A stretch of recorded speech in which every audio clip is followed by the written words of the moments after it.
Saya pribadi sesungguhnya udah biasa bikin reses itu, justru modelnya mungkin lebih ke pelatihan gitu ya. Tapi sebelumnya saya perkenalkan diri, nama saya Yunandar. Saya warga Kota Bandung. Sekarang dipercaya untuk periode kedua di DPRD Provinsi Jawa Barat, Komisi 2. Komisi 2 itu tentang perekonomian. Jadi tanggung jawab saya itu nanti hal-hal yang terkait dengan UMKM, tentang pariwisata, pertanian, peternakan, dan lain-lain gitu. Termasuk di dalamnya industri kreatif. Nah, pada setiap tahunnya itu ada 3 kali anggota DPRD itu wajib ketemu masyarakat, ketemu warganya di konstituennya, di dapilnya, daerah pemilihannya. Kebetulan dapil saya Kota Bandung, Kota Cimahi. Saya dari fraksi PDI Perjuangan dan pada tahun 2019 saya terpilih lagi menjadi anggota DPRD Provinsi Jawa Barat. Suara saya 30.000 sekian begitu. Nah, itu membuat saya berpikir lagi apa yang harus saya lakukan, karena sudah dipercaya kedua kali untuk lebih baik lagi memberikan manfaat pada masyarakat. Sebenarnya tugas DPRD itu tidak lebih hanya 3, teman-teman sekalian. Jadi yang pertama itu sebenarnya hanya menyusun perda, peraturan daerah. Nah, jadi teman-teman punya aspirasi apa, kalau ingin ada regulasinya, aturannya tingkat provinsi, maka tugas DPRD provinsi membuatkan perda. Yang kedua apa? Yang kedua mengawasi ASN, mengawasi eksekutif, dalam hal ini pemerintah Provinsi Jawa Barat yang dipimpin oleh Pak Gubernur. Tugas kami mengawasi tiap dinasnya. Banyak sekali dinasnya, hampir ada 50 dinas di Jawa Barat itu, dan tugas saya bermitra dengan dinas yang sektornya perekonomian. Dari misalnya dinas koperasi usaha kecil, dinas pariwisata, dinas peternakan, begitu. Jadi itu mitranya. Nah, yang ketiga apa? Selain tadi membuat peraturan, kemudian mengawasi kerja eksekutif, yang ketiga membuat atau menyusun anggaran APBD yang bisa dibaca teman-teman setiap hari lewat media sosial atau media online. Nah, yang sebenarnya 3 itu. Tapi kemudian diberikanlah wewenang tambahan agar bisa menyerap aspirasi. Jadi bentuknya biasanya nih yang nyampe ke saya itu berupa proposal usulan, baik itu pembangunan fisik maupun non fisik. Fisiknya bisa bangun misalnya sekolah, bangun masjid, bangun apapun begitu ya, yang memang untuk kebutuhan masyarakat. Non fisik juga bisa, bentuknya bisa pelatihan, bisa perlengkapan untuk pelatihan, perlengkapan untuk usaha petani misalnya dan lain sebagainya, traktor dan lain sebagainya. Itu yang kemudian diakumulasi pada saat reses seperti ini. Begitu. Cuma di dapil saya Kota Bandung Cimahi kan jarang namanya ada petani, peternak, begitu ya, apalagi nelayan dan sebagainya. Jadi adanya teman-teman terutama adalah para pelaku wirausaha. Maka saya coba balik. Tidak hanya menyerap aspirasi, tapi juga sharing sesuatu begitu. Yang menurut saya adalah ide-ide yang harus kita kembangkan bersama untuk memajukan Kota Bandung, memajukan Jawa Barat. Nah, dalam setiap konsep saya, karena ini merupakan visi saya sebagai anggota Dewan yang tadi dipercaya terpilih kembali kedua kali, saya selalu mendorong yang namanya kewirausahaan. Bagaimana caranya agar kewirausahaan ini jadi sesuatu yang menjadi penggerak perekonomian Jawa Barat. Karena mungkin kita setiap hari merasakan suasana di Bandung itu kan nyaman sebenarnya, walaupun hari-hari ini hujan deras, banjir, macet itu makanan kita sehari-hari. Tapi ini tergolong lebih baik dibandingkan di wilayah lain, termasuk di Indonesia. Sehingga banyak orang datang ke Bandung, terutama anak muda, tertarik begitu ya. Tapi sebenarnya kita itu jauh sekali dibandingkan negara-negara maju. Dan menurut salah seorang konglomerat dunia, untuk bisa bersaing di era ekonomi digital sekarang, kuncinya adalah pada entrepreneurship, terutama untuk generasi milenial dan setelahnya. Jadi generasi milenial itu apa? Next. Generasi milenial itu di Jawa Barat ini ada sekitar 26,07%, yaitu yang berusia di atas 24 sampai 40 tahun. Sok macung, usaha 24 sampai 40 tahun. Ada? Ada ya? Nah, ini milenial. Yang di atas, yang di bawah 24, mulai dari usia 9 tahun sampai 24 tahun, itu generasi Z, macung, Z. Oh, lebih banyak generasi Z, luar biasa. Jadi judulnya harus saya ganti tadi. Harusnya nggak usah generasi Z, gitu ya, bukan milenial lagi. Nah, ini adalah sebuah fenomena, tapi juga potensi yang luar biasa. Yang sayangnya, karena saya sering setiap hari rapat dengan pemerintahan gitu Jawa Barat, ini kurang begitu menjadi perhatian. Yang namanya generasi milenial, generasi Z, begitu.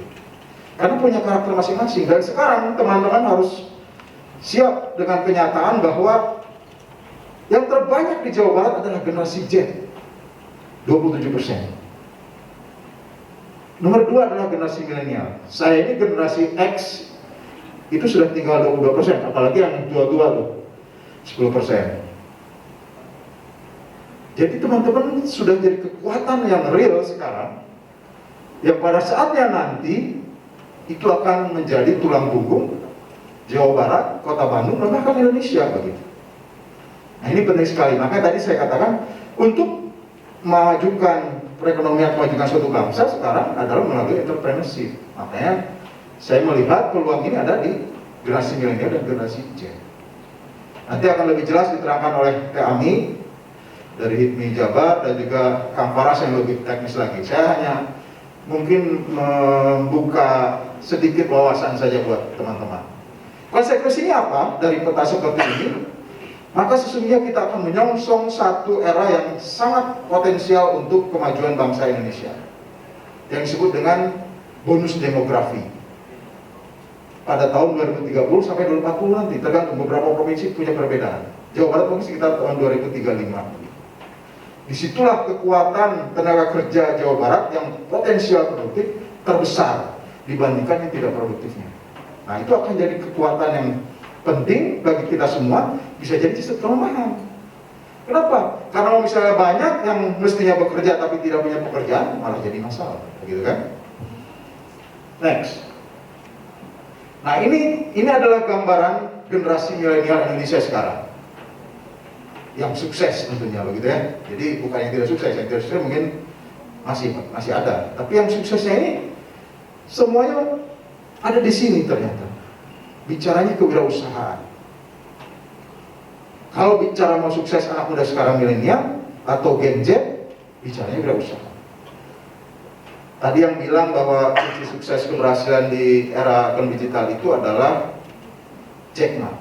Jack Ma itu konglomerat Cina. Dia mengatakan dia kuncinya, yang pertama entrepreneurship, yang kedua edukasi, yang ketiga e-government. Nah, ini sudah terbuktikan oleh pemuda Indonesia, generasi milenial kita, bahwa mereka sukses ketika berbisnis.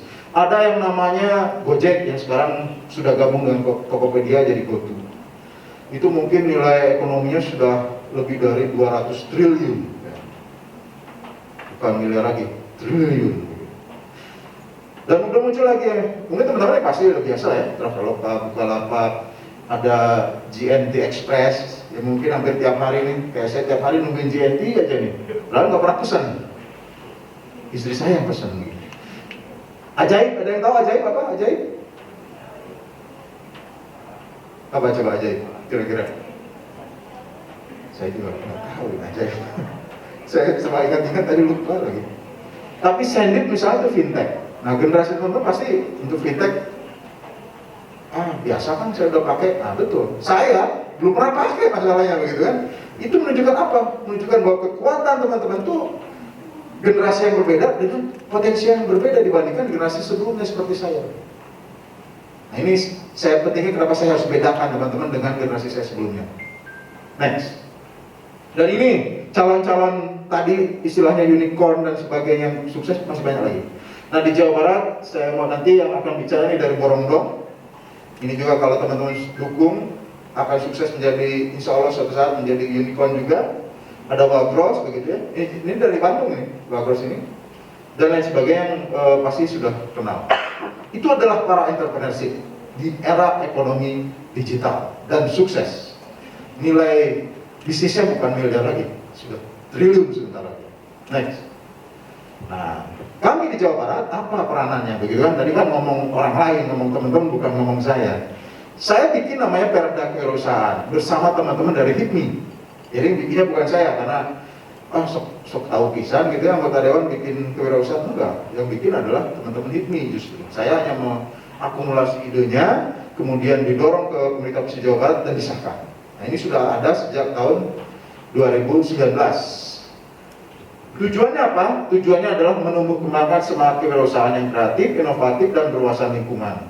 Yang kedua, menciptakan ekosistem kewirausahaan yang efisien sehingga mendorong daya saing produk. Ekosistem kewirausahaan yang efisien. Kan sekarang misalnya kalau bikin produk itu, bisa kan izin lagi cenah. Dari PIRT wae mang tahun-tahun. Nah, itu tidak efisien namanya. Maka kami berusaha mendorong supaya efisien. Kemudian fasilitasi sertifikasi transaksi wirausaha, sertifikasi halal, mahal, begitu kan? BPOM lebih mahal lagi. Gitu. Nah ini harusnya ke depan tuh gratis dan sedang kita dorong seperti itu. Kemudian meningkatkan kapasitas usaha. Nah ini yang paling penting. Di Jawa Barat itu ada 4,6 juta unit usaha UMKM, 4,6 juta UMKM. Tapi dari 10 tahun bahkan 20 tahun yang lalu itu naik keras, gitu gitu. Nah itulah yang menjadi isu yang saya angkat di Pemprov Jabar supaya perhatiannya ke sana. Bagaimana caranya pelaku usaha itu naik kelas? Yang tadinya mikro jadi kecil, kecil jadi menengah, menengah jadi besar. Nah semangat ini yang kemudian selalu saya bawa ketika reses. Sehingga kita sama-sama tahu permasalahannya apa dan kita sharing bagaimana cara menyelesaikan masalah tersebut. Next. Nah saya juga coba dorong lewat inkubator. Makanya ada Genway ya. Jadi Genway ini adalah inkubator wirausaha. Salah satunya ada kami di sini, ketuanya Kang Gasa lagi jalan-jalan ke Turki, bukan jalan-jalan sih, bisnis katanya gitu ya. Karena juga dari HIPMI dan ketuanya dari Genway. Genway itu kan tadi ada Gen X, Gen Y, Gen X, Gen Y, Gen Z gitu ya. Nah saya bikin Genway, generasi wirausaha gitu kan. Ini artinya lintas generasi sebenarnya. Inkubatornya supaya apa? Ya supaya orang yang mau tadi naik kelas itu bisa di. Kami di Jawa Barat di dalam Perda ini masih dalam Perda ya, itu ada dalam seharusnya masuk di SMA SMK begitu ya, adanya.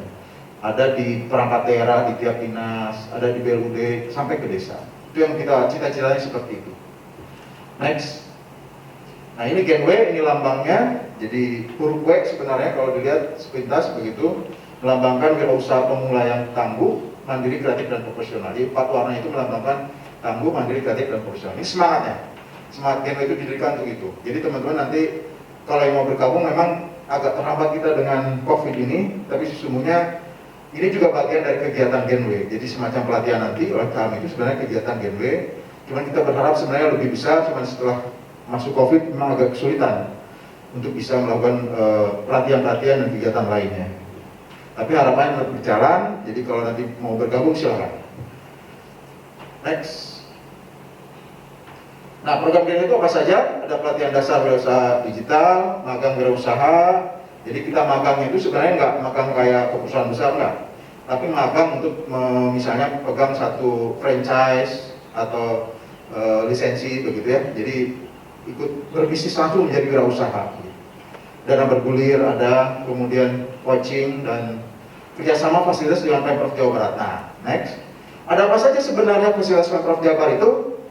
Yang pertama ada misalnya Satuan Pelayanan Pengembangan Industri Kemasan. Tadi kan disebutkan oleh Kang Fatir ada yang bisnis sepatu. Nah ini bisa dibantu ininya, packagingnya begitu.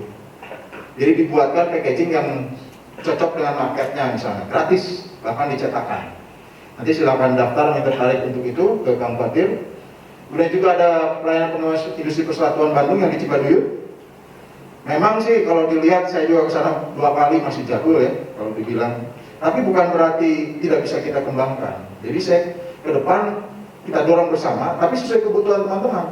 Kalau ada yang tertarik di bisnis sepatu dan menurut teman-teman, Kang ini butuhnya alat ini, ya kita adakan di sana begitu. Fasilitasnya milik Pemprov, alatnya kita perbaharui, kita bikin canggih.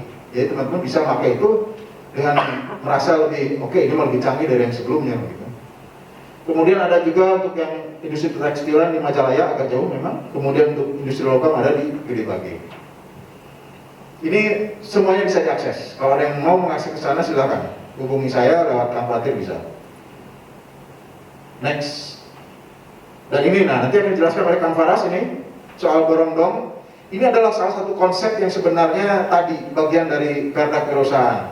Cuman beliau ya mungkin nggak waktu itu tidak tahu bahwa sebenarnya ini turunan dari Perda itu. Karena Borondong ini baru tahun ini Kang Faras ya? Baru tahun ini. Dan ini semangatnya luar biasa. Karena ini adalah satu-satunya marketplace khusus UMKM Jawa Barat begitu. Nah ini harus teman-teman manfaatkan betul. Jadi kita mau bahu-membahu, artinya harus bersama-sama. Nanti bagaimana caranya UMKM Jawa itu sama-sama naik kelas. Memang marketnya juga masih terbatas di antara ASN, tapi itu captive market yang memang sudah pasti begitu ya. Tinggal nanti kita dorong juga promosikan bersama-sama begitu. Nanti akan terangkan oleh Kang Faras lebih detail. Next. Oke, saya kira demikian dari saya sebagai pembuka. Ini sebenarnya bebas ya, teman-teman mau nanya apa? Tadi misalnya, Kang, saya mau nanya soal bantuan, silakan. Saya mau nanya soal program BMW, silakan. Gitu. Jadi santai saja.